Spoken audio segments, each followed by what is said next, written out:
Begin by feeling your body.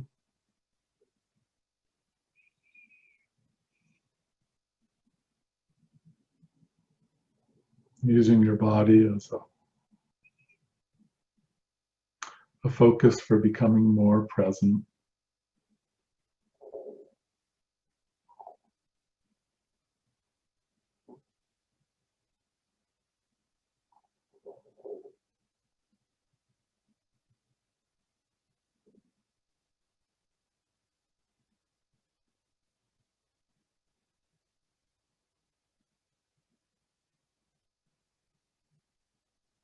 Feel yourself breathing.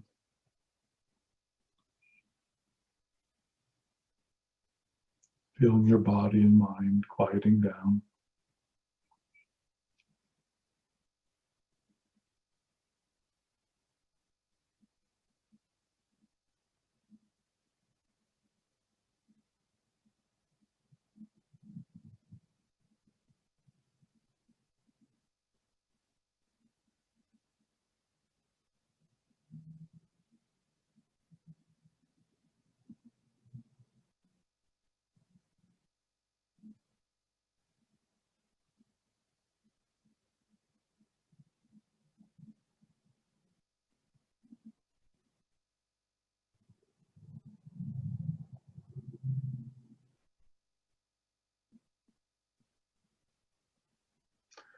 Now draw your attention more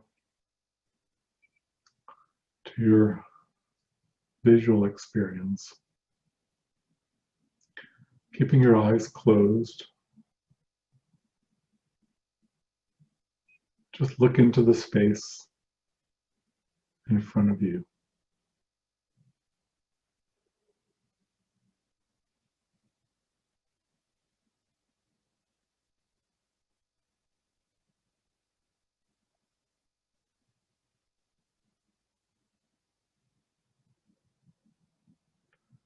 Just hold your attention in a relaxed state of gazing forward with no expectations.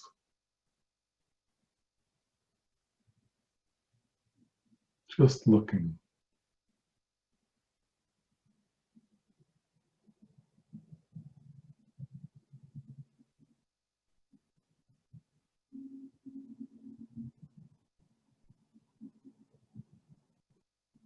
It might be that at times images appear.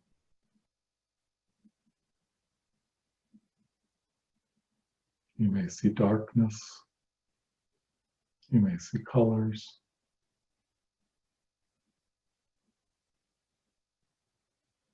Whatever's there, just allow it to be as it is. Let things come and go. Very often we simply see darkness, which is fine. Because it's not in what we see, it's just in the act of gazing.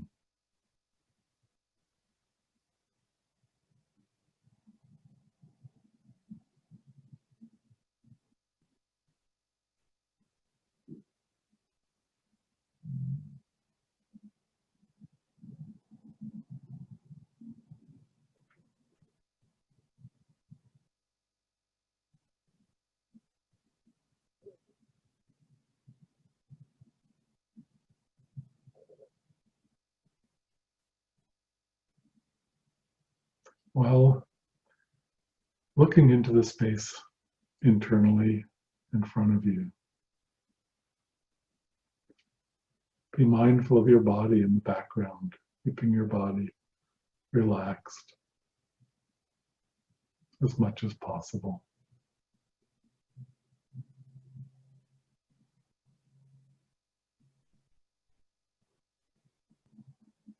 Be mindful not to let the gazing cause any tension around the eyes or in your head. Just try to be as relaxed as possible, yet alert.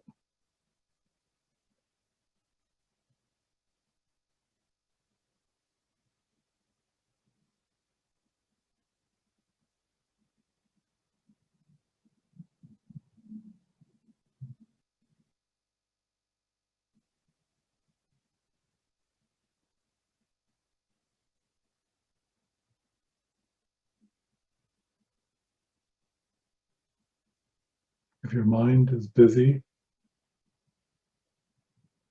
or even if not, you may wish to repeat something while you're gazing. Not as the main focus, but just something quietly going on. It might be a phrase like, "May all beings find inner peace."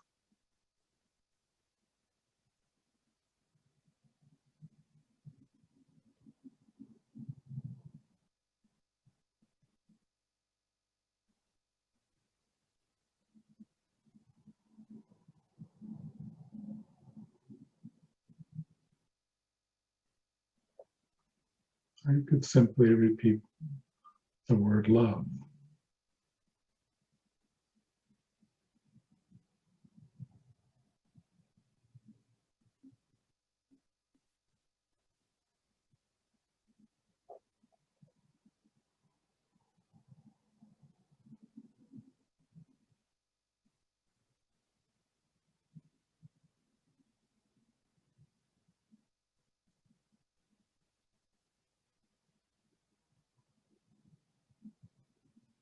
If there's a mantra that you use, this would work well with this meditation of gazing.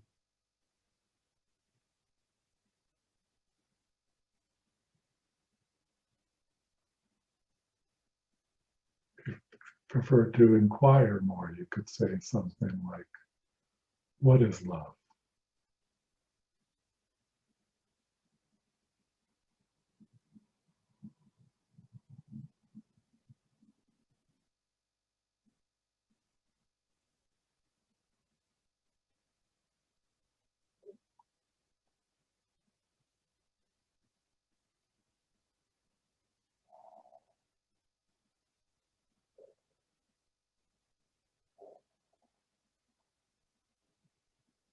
Whatever you resonate with or feel most attracted to in this moment,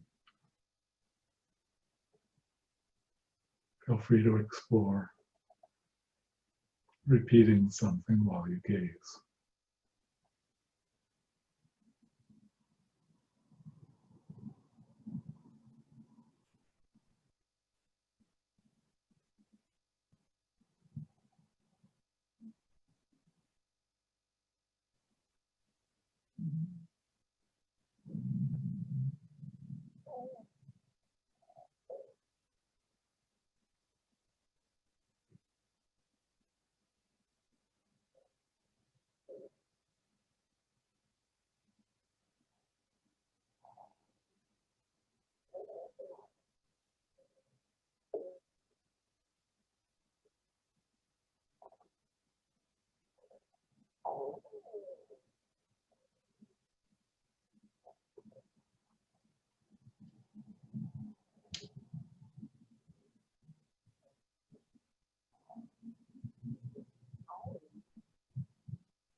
During periods when your mind has become more calm, you may wish to just remain silent, quietly gazing.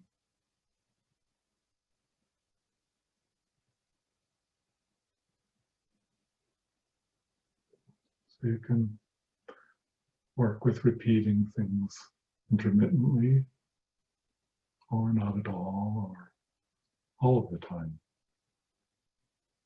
whichever works best for you.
For one reason or another, sometimes when people work with this practice, it can lead to a certain amount of strain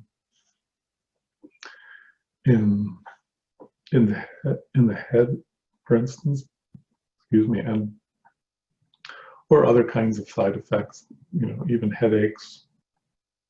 If a person's already kind of if their brow chakra, for instance, is already strongly developed, it can sometimes over-energize the brow center and cause tension or headaches and things like that. So if that's the case, one way to work with that is to just do it for short periods and see if you kind of get used to it. Or you may just find that it's not the appropriate practice for you at this point and work with some other practice. Generally, I found that there's certain practices that, because of the way that they're the form that the practice takes, like this one, for instance, or say, for instance, a practice that focuses directly on the brow center is at least an aspect of that meditation, like many forms of Nada Yoga or meditating on subtle inner sound. Or it's common to focus on the Ajna center as a part of that practice. And for some people, practices like these can have side effects, like headaches, for instance, or even a kind of hypersensitivity, because these are kind of, more subtle or chakras.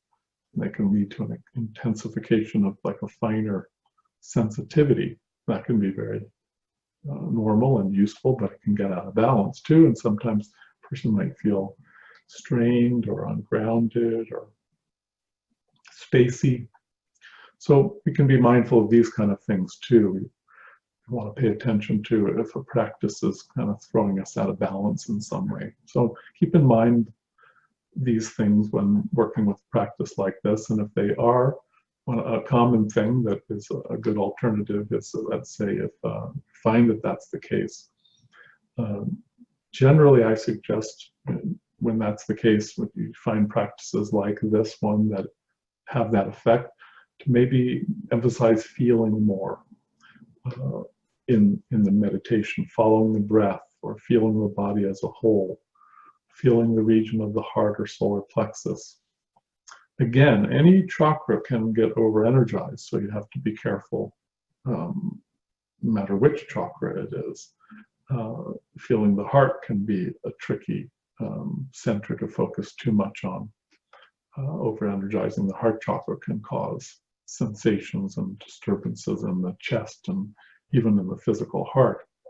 So there's ways to cultivate all of the chakras that are safer and more balanced. So I'm not saying not to cultivate the heart center, but a great deal of focus on the heart chakra can overstimulate it and even have physical negative side effects. So whatever the chakra is, be careful. Any chakra below the heart, at one level in ordinary human experience, can be associated with more of the subconscious and energies and memories and emotions that are in the subconscious. And so focusing on lower chakras than the heart can open up awareness, bring those into our conscious experience, let's call it, bring them into our bodies and into our awareness. And that can become problematic too. In a very basic way, all of these things need to be sort of transformed and healed and integrated and purified anyway. So a certain amount of that is unavoidable, but we can kind of overdo it. We can say open a chakra too fast and kind of get, over emotional, for instance, if we over energize the solar plexus and might get bogged down in sorrow or agitation or fear or anger. So try to keep things in balance and be aware of this principle. And it certainly applies to the gazing meditation. It can have corresponding side effects. For those who may not have heard this description, muting for a moment, before, what's natural to experience during this practice, I'll just take this a little farther so that people know what to expect if they decide to pursue this, is that normally what most people find if they sit down and gaze is that it's the normal experience of just looking into darkness internally. But a basic principle of spiritual development is the most important part of what brings about the transformation, the maturing of our spiritual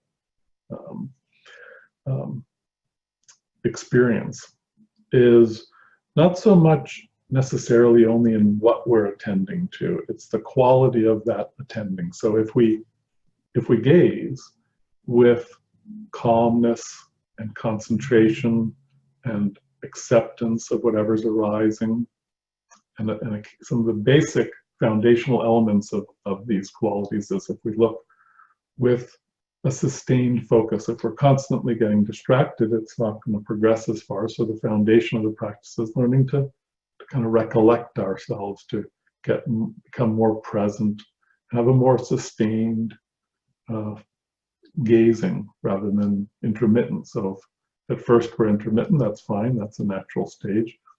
But as our concentration deepens, that concentration and the awareness and the equanimity and acceptance that we bring, and other qualities like that, the calmness, those qualities will transform our vision, and our spiritual and even psychic vision will open as a result of those qualities. Not because we're trying to, and a key part of it is being detached from the fruits. We don't want to be impatient, or if something starts to happen and then it goes away, we don't want to become disappointed and lose interest in the meditation. We just keep patiently gazing, then a whole sequence of transformations will happen. The gazer is transformed.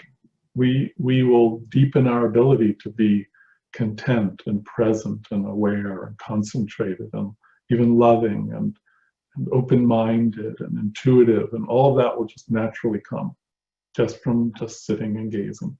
But also because we happen to be looking, the visual sense will become transformed, and gradually we'll start to see things.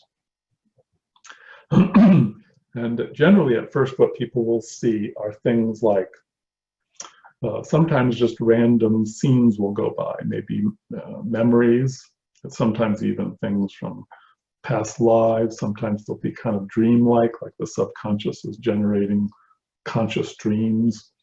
But people vary. Sometimes people will see none of that, but instead they might see abstract geometric shapes. They might see, triangles and three-dimensional cubes and so on and so forth. Sometimes people will see more religious imagery. You might see a lotus or a mandala or a radiant Christ being, or different kinds of things can arise. But they all kind of come and go. But underneath it all, what begins to arise is people will start to see luminosities. And these luminosities are an expression of spiritual consciousness developing. And some of the initial luminosities for most people tend to be the sort of darker hues, so like deep blues and purples and reds and so on. And the idea is to just look at these as they arise and equanimously gaze at them. And when they pass, just let them go. It's not about trying to keep them there. So we don't kind of follow them or grasp after them. It's sort of like we're watching all this on an internal screen, like being at the movies or watching TV. And it's not about anything particular that we're trying to have happen. We're just, the power of the awakening is in the gazing, not in what we see. But stuff will happen, and eventually those colors will become lighter. They'll become, pinks and violets and light blues and so on. And then eventually tend more towards a pure white luminosity. And the intensity of that luminosity will get brighter and brighter. It'll also get more sublime. There'll be a sense of deep satisfaction and bliss and love that comes from just seeing these luminosities in a sense of our own communion, our own nature being not different than this luminosity. And it evolves through stages. If we keep a focus less on the body itself and more in the vision, the luminosity can take a form and be a sort of consuming enough that we'll tend to lose touch eventually with our physical bodies and find ourselves in higher dimensions. And if that happens, just continue the practice. Try not to get distracted by pursuing desires like, oh, I'm on the astral plane now, this would be fun, I want to go on this adventure. It's better to continue the practice because there's more profound levels of consciousness to come. So we don't want to get too distracted unless there's a good purpose for doing that. Very often, by the way, at this stage, if you get to the stage where you've risen out of the body, then it's not uncommon to encounter inner beings that will be there to help to support the practice and help take you deeper. If you find yourself in that dimension and you don't see a being like that, you can ask. Just say, you know, whoever's part of my lineage, my team, my support network, I ask for enlightened beings to help me. You know, some form of that you know, that resonates with you, and they will show up. So if you persist in this practice, it'll just take you deeper and deeper. As I said, if you kind of keep the focus more in the visual sphere, that tends to draw the energies upward, and the process of going into the inner planes will eventually develop. First development that'll happen is you will get more concentrated and more peaceful, and just feel more present. And that in itself is very powerful. The next stage is that clairvoyance starts to open up and you start to see things. It's not important what the details are, but just the gazing is what's important. Gradually you'll go past the clairvoyant stage, not that that'll go away, but the depth of what you're seeing into will become increasingly, instead of more psychic, it'll be more soulful. You'll see deep spiritual luminosities that represent soul insights and intuitions and spiritual qualities. Each of these colors, for instance, represents different qualities. So if you keep going deeper, you'll also experience your consciousness moving into inner dimensions more. And eventually you'll find yourself in deeply liberated states. It'll take you all the way to mastery. So this process that I'm describing, you know, don't expect this to take place over the course of a week or a month or something. If we do this in a very relaxed, equanimous way where we're not impatient and we're not willful about it. We want to balance the intention to be awake and to be concentrated and present with being relaxed and spacious and patient at the same time. And if we do it in that way, a deep maturing will happen that will lead to these changes, so that when we find ourselves, for instance, accessing planes, that's because we are going through a deep enough transformation that we've gone. It's like, for instance, when we get in a patient, gradual, ripe way, if we find ourselves eventually on the mental plane, we'll have passed through the third stage of awakening and arriving there. The doorway to access and maturing into that plane is what we call the third initiation. When we access the next plane, the intuitive plane, that will be the expression of us having taken the fourth initiation. And when we get to the Atmic plane, that's the fifth initiation. We'll be fully liberated at that point. So this is something that's likely to take at least decades, if not usually lifetimes. So I'm laying out, you know, some of the possibilities, but you know, we need to have a realistic sense of the timing. But the early stages of just becoming much more present, more peaceful, more content, more concentrated, more awake, these can develop very readily within weeks, months, and years. And then over the longer term, it's likely to give rise to initially to clairvoyance, then moving into higher planes, then into states of what are called samadhi or God consciousness. So that's the general possibilities with that path.